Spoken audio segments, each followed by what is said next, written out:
Hello everyone, कैसे हैं आप। आज हम आपके सामने एक नया टॉपिक लेके आए हैं कि why NDA governments give so much importance to north east state, यानी कि एनडीए सरकार क्यों नॉर्थ ईस्ट के स्टेट को महत्वपूर्णता दे रही है।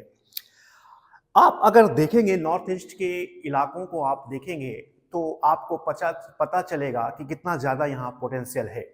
सभी क्षेत्र में हम चर्चा करेंगे, एक एक करके इसके बारे में बताएंगे आपको। सबसे पहले अगर हम नॉर्थ ईस्ट की स्थिति को देखिएगा तो यहाँ भगवान ने बहुत ज़्यादा नेचुरल रिसोर्सेज दे रखा है ना। सबसे बड़ा जो यहाँ पे अगर आप किसी चीज़ का सबसे ज़्यादा अगर यहाँ डिमांड है या सबसे ज़्यादा चीज़ भविष्य में यहाँ पे रोजगार की संभावना को बढ़ाएगा तो यहाँ टूरिज्म है। विगत 70 सालों से यहाँ पे आप देखिएगा कि जिस जो पोटेंशियल है नॉर्थ ईस्ट का उसका लाभ हम भारत सरकार नहीं ले पाए हैं। तो इसी को देखते हुए विगत 10 साल से एनडीए सरकार बहुत ज़्यादा फोकस नॉर्थ ईस्ट के स्टेट में कर रही है। हम ऐसा नहीं कर रहे हैं कि पिछले सरकार ने प्रयास नहीं किया, पिछले सरकार ने भी प्रयास किया, लेकिन पिछले 10 साल की अगर आप रिपोर्ट देखेंगे तो क्रांतिकारी कदम आपको दिखाई देगा नॉर्थ ईस्ट के डेवलपमेंट में, है ना। तो टूरिज्म के क्षेत्र में यहाँ बहुत ज़्यादा संभावना है। यहाँ पे माइंस बहुत ज़्यादा मिलता है, जैसा कि यहाँ पे लोहे का कोयले की खाने हैं, तेल्स हैं, तो इसका भी बहुत ज़्यादा व्यापक इम्पैक्ट पड़ता है ना।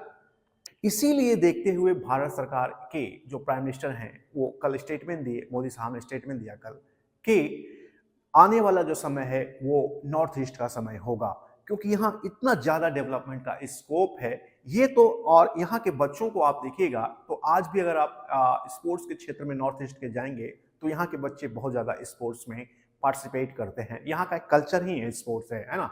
और यही कारण है कि भारत के फुटबॉल टीम जो है अगर आप उसको देखिएगा तो वहाँ पे 10 से 11 प्लेयर इंडियन टीम में जो हैं अभी भी नॉर्थ ईस्ट के बच्चे खेलते हैं। हालांकि 11 की टीम होती है, लेकिन अगर ओवरऑल 30 की अगर आप देखेंगे टॉप 30 के जो प्लेयर्स हैं उसमें 10-11 लड़के नॉर्थ ईस्ट के बच्चे ही होते हैं। तो स्पोर्ट्स के क्षेत्र में भी नॉर्थ ईस्ट का क्या है कि बहुत ज़्यादा वहाँ पे डिमांड है, नॉर्थ ईस्ट के बच्चे बहुत ज़्यादा मेहनत करते हैं। इसके अलावा ये तो एक पक्ष हुआ, दूसरा पक्ष की बात करें तो नॉर्थ ईस्ट का जो इलाका है वहाँ देखिएगा तो वो बॉर्डर इलाका है, जैसे चाइना के साथ, म्यांमार के साथ, भूटान के साथ, बांग्लादेश के साथ हमारा सीमा मिलता है।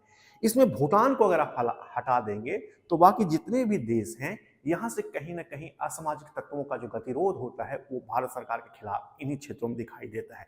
तो ऐसे ही ये सेंसिटिव जोन बन जाता है।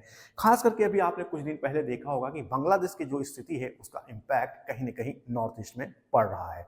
और चाइना को कौन भूल सकता है कि इतना बड़ा देश जिसकी सीमा भारत के साथ मिलता है, तो चाइना कहीं ना कहीं अगर कुछ हरकतें करता है बॉर्डर वाले इलाका में तो उसका प्रभाव भी हमारे नॉर्थ ईस्ट के क्षेत्रों में दिखाई देता है।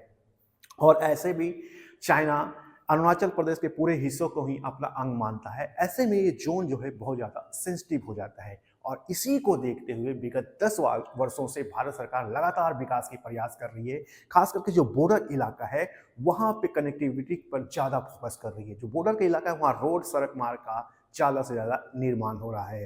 और कल प्राइम मिनिस्टर मोदी साहब ने भी बोला कि आने वाले समय में हम क्या करेंगे कि नॉर्थ ईस्ट के जितने भी स्टेट्स हैं उनके कैपिटल से हम रेलवे को जोड़ देंगे। इट मीन्स कि जो नॉर्थ ईस्ट कभी अलग थलग रहता था अब वो मुख्य धारा में जुड़ जाएगा और भारत के साथ अभिन्न अंग के रूप में हो जाएगा। इसका प्रभाव व्यापक रूप से नॉर्थ ईस्ट के लोगों को पड़ेगा और इससे क्या हो जाएगा कि रेवेन्यू भी बहुत ज़्यादा कलेक्ट हो जाएगी, है ना।